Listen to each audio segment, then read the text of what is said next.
bumiyahe kami ni Sheila papuntang Manila para sa kanyang day of surprises.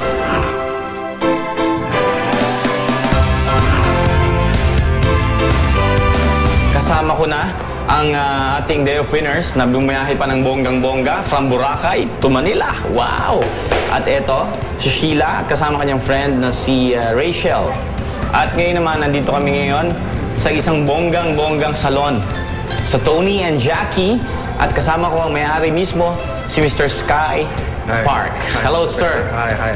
Yes. Sir, you're Korean, right? Yes, I'm Korean. You can see they're very beautiful. So today, especially for you, I'm going to give you a hair treatment. We'll see hair treatment and haircut, and probably we will give her some up style so that she can have some gorgeous look.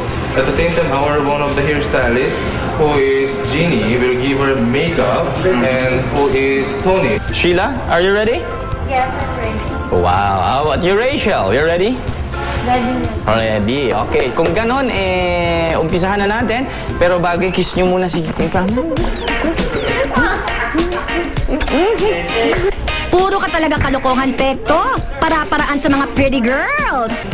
Huwag ka nang mangyalam, partner. Pansinin mo na lang ang place. Very modern at trendy. At huwag ka. Puro authentic Koreans ang stylists nila dito. Imported. Excited na ako sa magiging look ng dalawa. Magmumukha kaya silang stars from a Korean novela?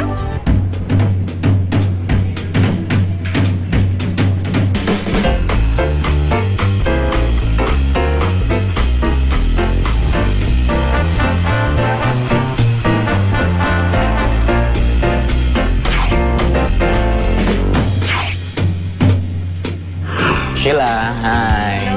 Ay, nako. Kumusta naman ang bago mong look? Did you like it?